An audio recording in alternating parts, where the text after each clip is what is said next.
All right, people, that is correct. You are not dreaming. You are reading your screen correctly. Emerald Miner is finally going to be a part of SDA, the Soldu Association Draft League, and they're going to be in their fifth season this time around.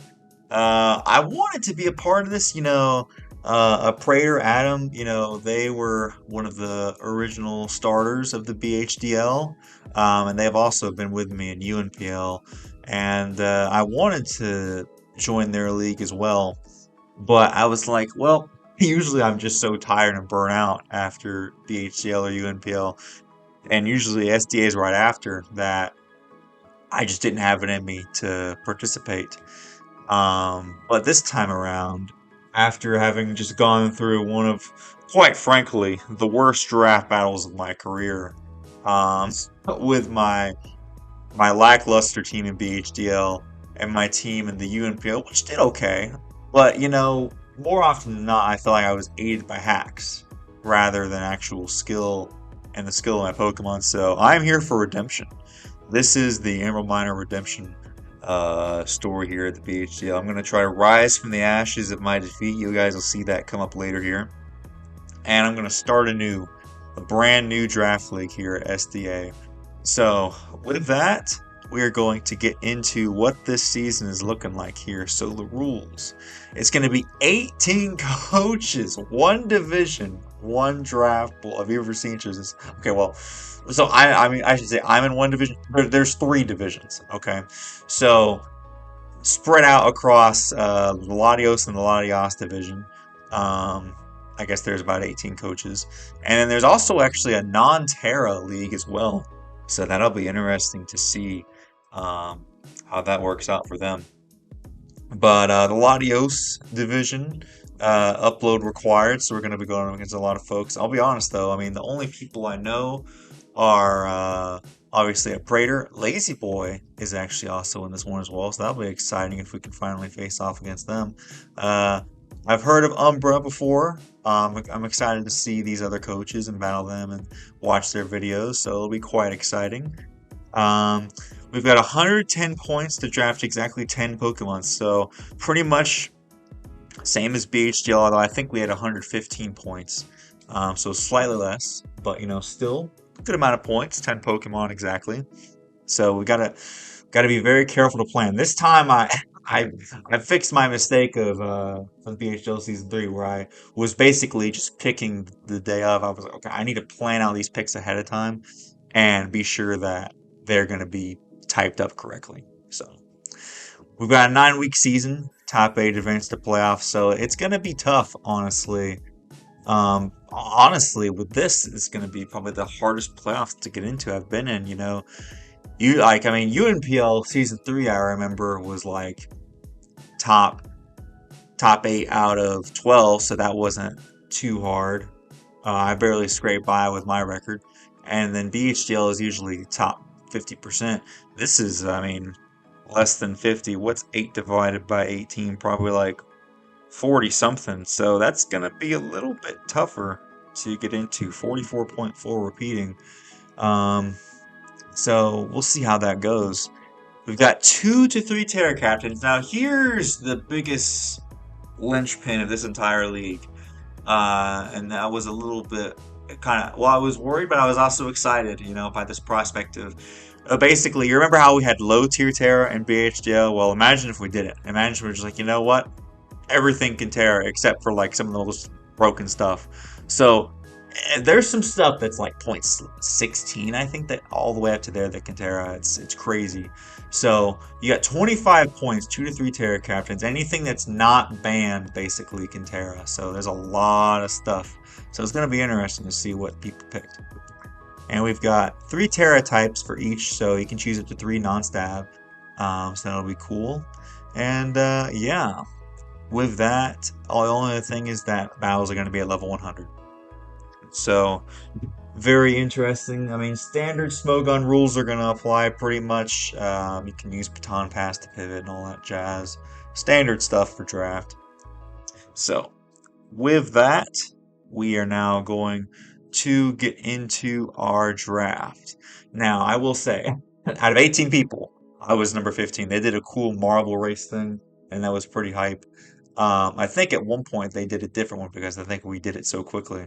But yeah, I ended up coming in at 15th out of 18. So I was like, well, I'm not getting to choose what I want. I was like, okay, there's a lot of Pokemon there, in that 18 to 16 tier. I was like, let me just get one good one. Let me just get something decent. I'll pick over whatever's the best, and from there we'll go. So I had in mind a couple Mons as it was wigging well down. At first, I was like, maybe I'd get Masquerada. That was pretty naive. Of course, I wasn't going to get Masquerada. Why would I? It's such a good Pokemon.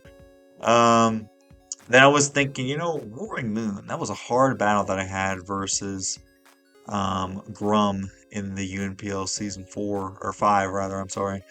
Um, I was like, that was a hard battle, so maybe I can get some of that. And when it came down to it, I was like, you know what?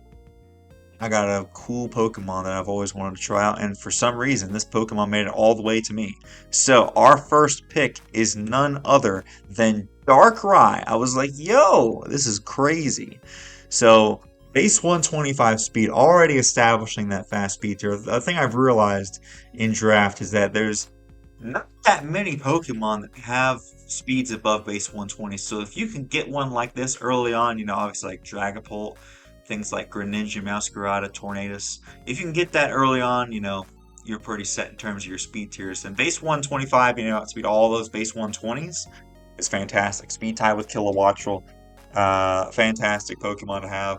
Very strong with base 130. It's not weak either in terms of defenses. I mean, 90 in the defenses. The 70 HP is obviously pretty low. It can tank a hit. If it has to, it can probably tank one hit. As long as it's full HP. And 90 base attack ain't bad either with Sucker Punch, so that's going to be great. Obviously, Dark Void isn't really a thing anymore. I mean, I could Dark Void if I wanted to for the lulz. Dark Void. What's it called? The we get Blunder Policy, something like that for the memes. That could be fun, just to see the animation. But overall, it's got a lot of good stuff. I mean, it's got coverage in Ice Beam, Psychic, Psyshock, Sludge Bomb, all that jazz. It has to rely on Thunder, unfortunately. I mean, I could use Charge Beam. Charge Beam could be fun. Um, Overall, just a very solid Mon to have, and I'm glad that I was able to get it on the roster. So, and also a very strong Dark type to have early on is great. So, with that, we are now going to move on to our second pick. And Adam, as soon as he was telling me about SDA Season 5, or he saw that I was going into it, he was like, yo, we've got these high tier terrors, and I think there's a certain Pokemon that I think you should really get. And I was like, you know what? Bet if I can get it, I'll get it. And that is going to be none other than our mascot Mew has made it back to the Stimulation Force for the first time since BHDL Season 3, which wasn't too long ago. I made such a big deal when I drafted in UNPL Season 3 about a year ago, actually, that I was like, I've never been able to get Mew, and I want to be able to use it, and here we go. So we've got Mew once again, and this time, as you can see, it can Terra. So let's go ahead and show off those Terra types, shall we? We've got Fairy, obviously one of the best types to be. Gives me a resist to my Dark and Bug weaknesses, and it also gives me a very nice stab to be able to hit those pesky Dark types. Then we've got Fighting, which could combo well with Vacuum Wave. I always used to love running Vacuum Wave on this thing with like a Nasty Plot set. So getting Stab on that move now, making it extra strong. And then finally Ghost, just because this thing also gets access to all the hazards in the game. So if I can be able to turn into a Ghost type and just spin block with this thing, be super bulky, I think that's great. So with this Mon, this is just the ultimate Swiss Army knife. This thing can do anything. I mean, I can run physical, I can run special, I can run bulky, I can run Iron Defense Body Press, especially with now that I'm Terra Fighting too. Like, it's crazy, bro. So, lots of good stuff. Pretty much any coverage move I want. This thing is a nightmare for people to prep for. And now, not only that, now they have to prep for a Terra Mew. So, glad that I was able to snag this thing. Obviously, I think there was some other broken mons out there. Everyone was hyping up the Terra Zarude. There's a lot of other cool mons that could Terra. Very excited to see what they're gonna do. But I just think that Mew being able to basically adapt it to whatever I want to do. I'm hoping to pull off some crazy sets with this thing that they might never see coming. And two mythicals right off the bat. Great way to start off the draft. Um, with that though, we are now going to get into the next Pokemon here. So I've kind of gotten my. It's almost like I feel like there's a certain, they say the Dragon Fairy Steel Core, Fire Water Grass Core, but I feel like having a nice dark psychic fighting core, like nice offensive core, that could always pair well. So I'm not going to get that per se, but I'm going to start the Dragon Fairy Steel Core right here and now with this Mold Breaker Excadrill. Um, with that, the reason I got this Pokemon was because I never planned on doing anything with weather. I'm gonna be honest. That's why I said Mold Breaker Excadrill. I'm not a weather type of guy. I'm gonna be honest. I know some people love weather. More power to them. It's just not me. I wanted Sizzle. Unfortunately, I've been cursed to never be able to draft them on. It always gets sniped right before me, right before I want to get it. So I've usually been stuck after that with like other mons that I don't want. And this time I was like, you know what? Excadrill's still available in round 3. Usually this thing is gone in like round 2. But as you see that I was able to get a Darkrai in round 1 at the 15th place, I was like, you know what? This thing's still here. I'm gonna get it. So for once, I actually have a really good Rapid Spinner right out the gate. Usually I'm having to rely on things like Fortress and Cryogonal and Komala and things like that. And not necessarily. This is one of the best Rapid Spinners out there. Besides, obviously the Donphan family, and Terapagos is okay. But I think having this thing be able to Rapid Spin, this is excellent. 88 base speed is honestly a very good speed tier to hit. It's faster than a lot of the 80s that they introduced in Scarlet and Violet, like Hisuian Samurai, Golden Go, Great Tusk, maybe not speed all those guys. Even if I can't necessarily Oko them, at least I can be faster than them and pick them off. And then with a Rapid Spin, I'm faster in just about everything. Obviously, this thing can also set up some rocks. This thing can have some nice stabby Qs, Iron Heads, hit very hard. 110 HP is pretty solid. Obviously, its defenses are lacking, but all we care about is that base 135 attack stat. So now I've got a base 1... That's attack. That's Darkrai. Base 135 physical attack stat. So now I've got two very strong Pokemon hitting on either side, and then Mew right in the middle. So this is a perfect way to start off with the offensive core, I think. And yeah, I think Excadrill is going to be a great mon to have. Very excited to use it. So with that, we are now going to get into the next Pokemon here. I wanted to continue the fairy part of the Dragon Fairy Steel Core, and that is going to be Huge Power Azumarill. Yes, another returning Pokemon. I should say the whole theme of Rising from the Ashes, we'll get into that in the next pick, but half of my Pokemon are actually returning picks. I know sometimes I like to use Pokemon I've used previously, like I used Tinglu multiple times. Obviously, I'm reusing Mew here, but there's going to be a lot of mons that I'm bringing back. Some of the mons did very well, so I want to reuse them. Some of the mons I just want to be able to make them do even better than they did before. So, Azumarill here did very good for me. I think I've used it twice now. Once in the Sky Pillar League and once in BHDL Season 3. So, with this mon having the huge power ability, giving me a massive attack stat, is going to be great. Giving me another physical breaker. Also, this thing is just very bulky. You look at that base 100 HP paired with those defenses, it's a very bulky Pokemon.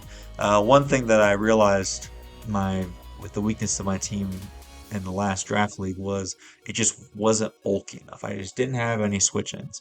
We're going to fix that with this team. Obviously, right now we've been drafting a bunch of offensive goobers. We're about to start getting into the bulk right after this.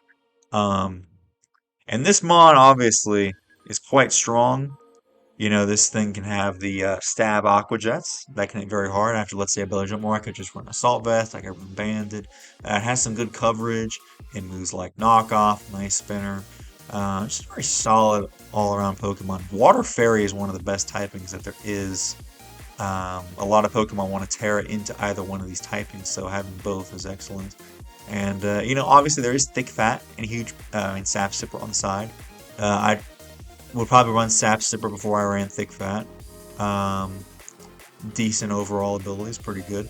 Um, I think this is a great mon, and I can't wait to use it. Like I said, so that's Azumarill. Oh, and also, um, the the reason why the last two mons on the GIFs were shiny was because Azumarill I actually caught as a shiny in when I was playing through Black White 2 in the Flossessie Ranch, and I transferred up. There was a whole video. You guys can go back. It's one of my most popular vids about me training up this trash Azurill with a modest nature and thick fat, and turning it into a huge power adamant Azumarill in Sword and Shield and training it up fully with all the stuff that they gave us there. So that was a cool vid. And then Excadrill I just read by shiny by accident um, while I was breeding in Sun and Moon, so that was great. Um, so yeah, I'm gonna try to use those mons legit. I'll probably just gin the other ones, but I mean, if I can have the shinies, then I would prefer to use the actual forms. So that's Azumarill. We're gonna now get into our Amoonguss. So I guess the rising from the ashes in the next pick, but Amoonguss is the start of the wall. So I realized last season as well that I need to have a bulky grass type. And I didn't even have a grass type. I had a Brambleghast and I traded away in the last draft league. So I wanted to rectify that. Not only do I have a strong bulky water, I've got a strong bulky grass for the things like that stupid Palafin that just destroyed me. Um, Shout outs to Scorpion though. I'm very glad that they were able to win BHDL. But as for me though, I need to have a wall for those pesky water types. And nothing like a nice little Amoonguss here. So this also pairs quite well with the Darkrai, as you can see there, because the Darkrai has the bad dreams, and if I can, let's say, get his 4 off on something and switch in Darkrai, try to nice split up, I also get to do a little bit of damage to him with bad dreams, so that's good. Very slow mon here, but that's not too bad because we can, well, the way I pivot out, I guess, is with Leaf Storm or Jetpack or something like that, but I'm not too concerned about that. That should work out fine. 85 base attack ain't bad either on this thing. 85 special attack as well. That 114 HP is pretty great if I invest fully into it. That can wall Pokemon quite well, and obviously with Regenerator, we're going to be sitting pretty. So this is kind of rounding out the Fire, Water, Grass core. The last Pokemon for that is going to be our Moltres here. Not just Moltres, but Terra Moltres. So I had this mon drafted in BHDL last season. And yeah, well, one thing is I barely brought it, probably because I had just a lack of water switching, so I couldn't really afford to bring it most games. And even when I did, it just didn't do well. So I didn't really feel like I did the mon any justice. I know it's a great Pokemon because I've had a lot of trouble on it against it versus other draft league opponents. So I wanted to use it for myself and actually have it do something. So base 125 special attack is great, but we want to use those 90, 90, 85 defenses. 90 base speed is very good as well. So this mon is going to be our Terra cast, and like I said, we're going to have Terra Grass, Ground, and Poison. So Grass just to hit those pesky water types, like I said, be able to switch into them. Ground to be able to resist the rocks in case we get knocked off. And Poison just to keep our resistances to bug, grass, and fighting, while not necessarily being weak to something like water or rock. So I think this is a great mon here. With these Terra types, it also works out pretty well offensively if I want to try to hit, let's say, like a... Well, obviously I have Scorching Sands, but like I have the Grass move to hit those pesky water or ground types, like what's it called, Gastrodon or something like that, that might try to wall me otherwise, and I don't just have to run Meteor Beam, Solar, or not Meteor Beam, Solar Beam with the Power Herb. So this mon is great. It can pivot out, it can U-turn, it can do all that jazz. Up to this point, I think the only pivot mon I've had is Muse, so we're gonna get some more of those though. Don't worry. Well, like I said, that 125 special attack is gonna do excellent. with moves like Overheat, Flamethrower, Hurricane. I wanted to have Terra Fly, but I will say, um, shout outs to Raymond and Scorpion for really helping me out with the drafting of this team. I probably couldn't have done it without them. And I was leaning toward Terra Dragon on this mon just to be able to keep my just to be able to keep my resistances to grass while also resisting water. But they were telling me, you know what, you need to keep that resistance to fairy, dude. You need to run this poison here. I was like, you know what, you're right. I've seen a lot of Terra Fairy, not Terra Fairy, Terra Poison Moltres in my day, so I can believe it. I'll just have to use Terra Dragon another day.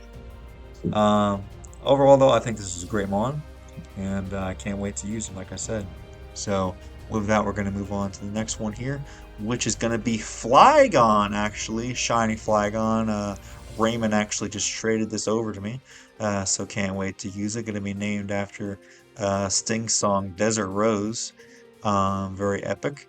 So, the stats on this mon kind of mediocre, honestly. I mean, you look at the 100 speed, that was pretty good back in the day, but with power creep, it's kind of limited. And I don't know if you noticed, but at this point, there's nothing past Gen 5 on this team, and we've got a Gen 3 Pokemon here, so we're kind of getting scaled out in power creep. But the good news is, like, look at all these Pokemon pretty much OU so far, at least in terms of like Gen 6. These were like standard Pokemon that I'm pulling from, so very good Pokemon here. The good news about this one is what it might lack in stats, it makes up for with its wide move pool. This thing gets freaking first impression for some reason. I don't know why, but it does. It gets Boom Burst. It gets obviously Earthquake and Dragon type moves. It gets Thunder Punch. It gets a lot of cool stuff and a lot of cool special moves too, like Fire Blast, Giga Drain, all types of stuff. Alluring Voice even. Obviously, it can Dragon Dance too. It can even set up rocks for me. So it's just a wide array of what I can do with this thing. I'm quite excited to use it. Can also U-turn out, like I said. So now we've got 2 more U-turn mons added to the team, which is excellent. So I also wanted to have a nice Levitate Pokemon. I think Captain Beanard, he really just ingrained into my head how great Levitate Pokemon are in draft. Just because I became enlightened when we were doing the power rankings for the BHDL that avoiding the weakness to ground is a very difficult thing to do, just because you want to have your fire type, you want to have your poison type, you want to have your steel type, and what all those do, they rack up ground weaknesses. So with this now, my fire type is immune to ground, my poison type is neutral to it, and now I've got a Levitator, so now we got 2 immunities to ground. And then obviously we got our steel type, but it all cancels out. And we still come out on top. So far we're looking great. And yeah, that's going to be Flygon. Very excited to use it. And with that, we're going to move on to our 8th pick here, who is going to be Raikou. Now, honestly, I did not expect this Pokemon to still be here. I was expecting the Jolteons and the Kilowattrels to go, and I think Jolteon stuck around, but I'm pretty sure Kilo was gone. But I knew that Mew and Moltres were going to be my Terra captains, because I wanted to be able to Terra Moltres, because I feel like without it, it's not going to put in as much work. I mean, obviously it'll do better now that it has switch-ins to water, but being able to Terra is excellent. So I wanted my electric type to be able to do good without necessarily having a Terra. And I think Raikou is a perfect example of that, because for whatever reason, despite all the other water types losing it, this thing keeps Scald. So this thing can hit the ground types no problem, as long as their name isn't what's it called? As long as their name isn't Swampert or Quagsire. But even then, guess what? This thing gets Trailblaze. Yes. This thing also has because up to this point we don't have too much. I mean, we have priority in Azumarill with Aqua Jet. We've got the first impression Flygon. We've got the Mew with the Terra fighting Vacuum Wave, but it doesn't hit that hard. Well, we've got +2 priority now. Well, we also got first impression, but +2 priority with Extreme Speed on Raikou. Now, I wouldn't necessarily want to run it all the time with an 85 attack stat, but it can at least pick things off if I need to, which is great. Oh, also we have Sucker Punch on Darkrai, so that's excellent.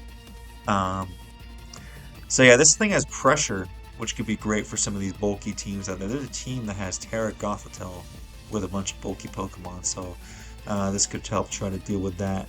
Um, we've also got Inner Focus if I'm worried about getting flinched by any potential fake out Pokemon like Hitmonchan or Hitmontop or something like that. So that'll be great. Um, or Upper Hand or anything like that. Look at this thing stat. I just love this stat distribution here. 115, 110, 115. Almost looks like a Flutter Mane, but it's also got good HP. Um, although it's obviously not quite as high as Flutter Mane, but being able to calm mind up. 115 base speed. I really like my speed tiers at this point. 125, 100. I've got a 90, another 100, and now we got a 115 in there. Just to be able to edge out those darn 110s. All the Lotties, all the Gengar, all that stuff. You know, we're gonna run this thing, get a bit of Trailblaze up, and outspeed all of them. I think this is gonna be a great Pokemon. It's got great coverage. It can set up. I can run substitute leftovers. You know, I think I had a fascination with this thing back in X and Y, just because I was just starting out, so I didn't really have a lot of the legendaries. So when people would run Raikou versus me, you know, I would have a tough time because this thing's surprisingly bulky, man. Like that 90, 100 Spadef, man. Even though its defense ain't that bad. So yeah, this thing can tank hits for days, especially if Calm Mind's up, man. This thing can be unstoppable.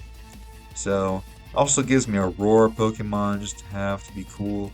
I think it do a lot of things in prep um, with this thing, so I'm quite excited to use it. So with that, we are now going to get into the next Pokemon here, who is going to be Frostlass. Now, I actually had a big debate with Raymond. Like, we were debating for like 2 days. Because after this point, I mean, everything was pretty locked in. Like, first 8 picks, like, I knew what I wanted. Well, I didn't know about Azumarill and Excadrill immediately. But after that, I pretty much knew exactly what I wanted. And Raymond helped me out with the Amoonguss and the Moltres. So we were good to go there. I actually did want Haxorus at one point over Flygon, but I decided to go for Flygon to save a point and to also give me Levitate. Now, Frostlass here was originally going to be something like a. Honestly, what did I have? I can't remember what I had way back, but at some point I was gonna do Gligar, and then Gligar became Earthworm. Mainly, I was wanting to have something else that could set spikes besides Mew, because even though Mew can set spikes and T-spikes, I would rather not do that. I would rather be able to set up Dragon Dance or Nasty Plot and have coverage moves and not have to run spikes.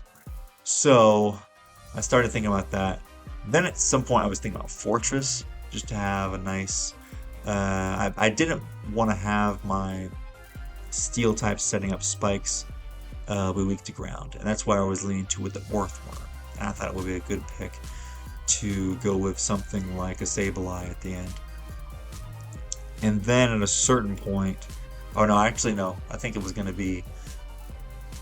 I think it was going to be Gligar Sableye, and then I changed it to Earthworm Spiritomb.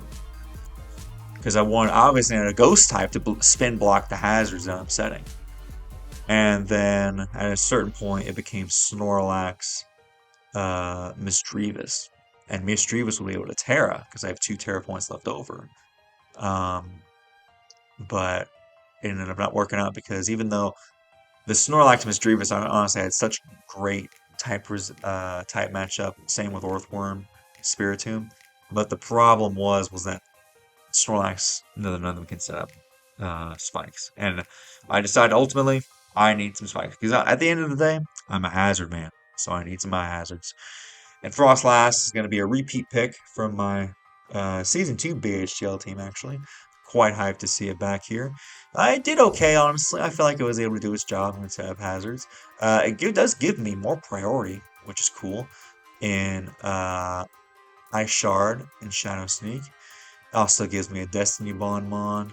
It gives me, I mean, Poltergeist and Triple Axle, you know, it hit decently hard off of this Pokemon. But ultimately, the thing that won me over was that beautiful base 110 speed, because now I've got just a nice little stagger speed tiers. I've got 125, 115, 110, 100. Beautiful. First body could also come into play sometimes. It's happened on the occasion, and then let's say my opponent has a choice item, and they're forced to switch, and I can set up some more hazards. And Destiny Bond obviously can do well.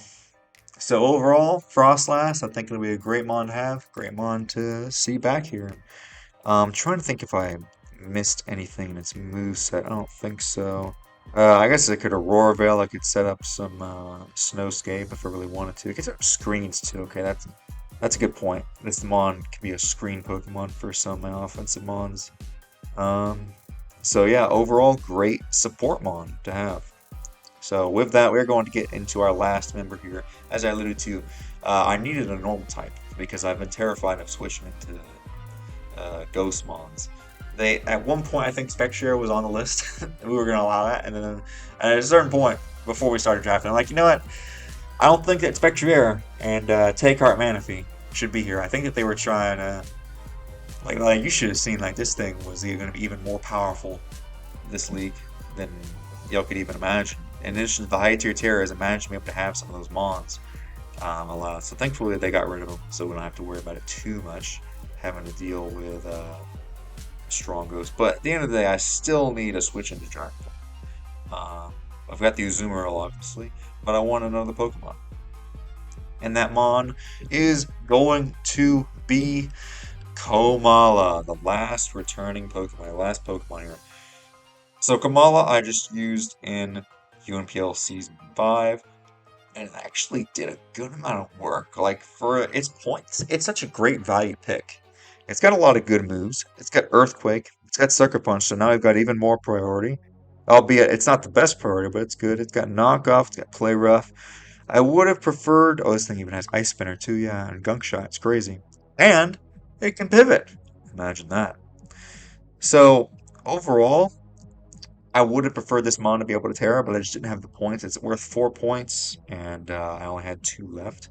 So while it can't Terra, it's still a great Pokemon. 115 base attack. It's nothing to scoff at. And at 95 base def is going to be perfect to pair with, let's say, an Assault Vest. Just because, I mean, if Excadrill's there, I mean, I can Rapid Spin easily. The great thing is that if for some reason, some miracle, Excadrill doesn't come, have a second Rapid Spin, so we don't have just one. You guys know me, I'm a hazard guy, so I prefer not to defog. That's just me though. Obviously, if Moltres was in Gen 8, it could defog, but I'm not too concerned about that. If for some reason Excadrill can't come, we've got Komala as the backup. And it also has that beautiful Comatose ability, allowing me to switch on for whatever reason if I face an opposing Spore or opposing status, anything. I just switch in my Komala, and I'm all set. And, yeah. Very solid Pokemon. Very excited to use it once again. I think that's all there is to say. I will say the Rapid Spin on this thing can be pretty good. If I can get...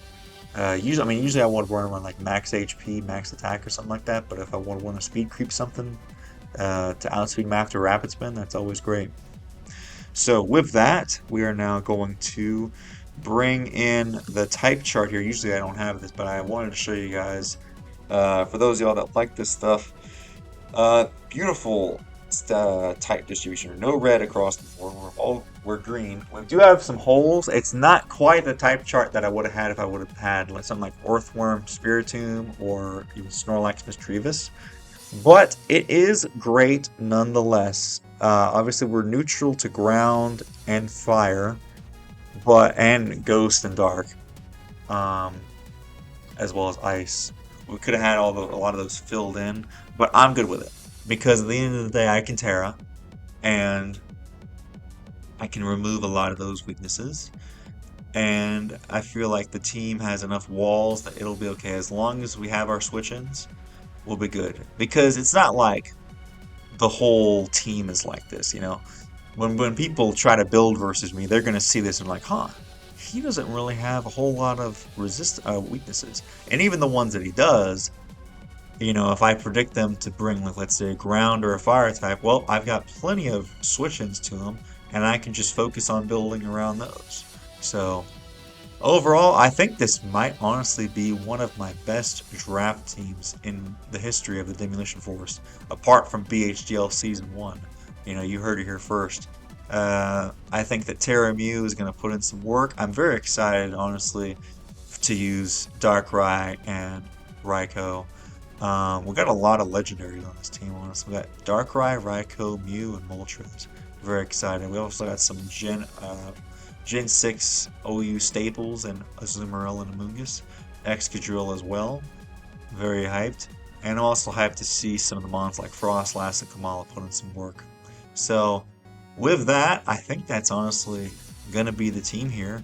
Very hyped to see how this does up against a whole new roster of people that I haven't battled before. So, very excited to get to know everybody and see how we do. And with that, we will see you guys in the next battle or the next video for SDA. Bye bye.